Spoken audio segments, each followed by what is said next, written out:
கர்த்தர்க்குள் ஸ்தோத்திரம். இன்றைய மன்னா. ஓ கிறிஸ்தவனே, உம்முடைய பயணம் எங்கே? மத்தேயு எழுதின சுவிசேஷம் 5ஆம் அதிகாரம் 13வது வசனம். நீங்கள் பூமிக்கு உப்பாயிருக்கிறீர்கள். உப்பானது சாரமற்று போனால் எதினால் சாரமாக்கப்படும்?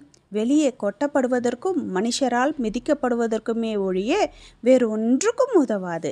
ஆமாங்க, கர்த்தருடைய பிள்ளைகள் ஒவ்வொருவரும் பூமிக்கு உப்பாயிருக்கிறீர்கள்.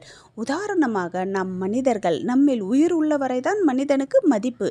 நம்மிலிருந்து நம் ஆத்மா பிரித்தெடுத்தவுடன் நம் உடலை உடனே தெருவில் எடுத்து வந்து வைத்து விடுவார்கள். உப்பை போல நாமும் தெருவில் எரியப்படுகிறோம் சாரமற்று போனால். பழமொழி ஒன்று உங்களுக்கு தெரியுமாங்க? உப்பில்லாத படையில் குப்பையிலே. ஆமாங்க, உப்பு இல்லாமல் பிரியாணி செய்தால் கூட அந்த பிரியாணியை மதிப்பு இருக்குமாங்க? மதிப்பு இருக்காதுங்க. உணவுக்கு உப்பு அவசியம் என்பது இந்த வசனம் நமக்கு கூறுகிறதுங்க. நீங்கள் பூமிக்கு உப்பாயிருக்கிறீர்கள் என்று அறிவுறுத்துகிறதுங்க. அதனால்தான் தேவனுடைய பிள்ளைகள் மற்றவர்களுக்கு ஒரு மிகுந்த ஆசீர்வாதமாக சாட்சியாக வாழ வேண்டும். ஆனால் உலகில் இவர்கள் எல்லாம் ஒரு கிறிஸ்தவர்களா என்று யோசிக்கக்கூடிய மோசமான நிலையில் நாம் என்றுமே வாழக்கூடாதுங்க. மார்க் எழுதின சுவிசேஷம் 9ஆம் அதிகாரம் 50வது வசனம். உப்பு நல்லதுதான். உப்பு சாரமற்று போனால் அதற்கு எதினால் சாரம் உண்டாக்குவீர்கள்?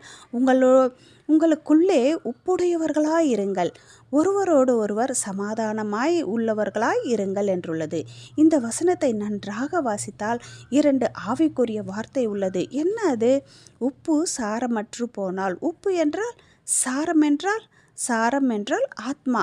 ஆத்மா என்னை விட்டு, ஆமாங்க, ஆத்மா இப்போது நம்மளை விட்டு பிரிந்து போனால் உனக்கு என்ன பிரயோஜனம்? மறுபடியும் அந்த ஆத்மாவை நம்ம கொண்டு வர முடியுமாங்க? முடியாது. 2வது, உப்புடையவர்களாக இருங்கள் என்றால் பரிசுத்த ஆவி, ஹோலி ஸ்பிரிட். நமக்குள்ளே எப்பவுமோ ஆவி கொழுந்து விட்டு எரியணுங்க. அது எப்படி வெளிப்படுத்தணும்னா நம்முடைய செயல்கள், நம்மளுடைய நடவடிக்கைகள், நம்மளுடைய குணம், மற்றவர்களிடம் நாம் நடந்து கொள்ளும் விதம், கருணை இருதயம், இருக்க குணம், இதுவே நம்மை பரலோகத்துக்கு கொண்டு செல்லுங்க. இந்த அழகான உலகத்தை சுற்றி பார்க்க வந்த சுற்றுலா பயணிகள் நாம் ஒரு நாள் திரும்பி செல்லதான் போகின்றோம். தேதிகள் மட்டும் ரகசியங்க. வாழும் வரை அவருடைய நாமத்தை மகிமைப்படுத்தும் நடமாடும் சாட்சியாக வாழலாங்க. நாம் பூமிக்கு உப்பாயிருப்போம். நாம் பூமிக்கு அவருடைய ஒளியாய் வாழுவோங்க. ஆமென்.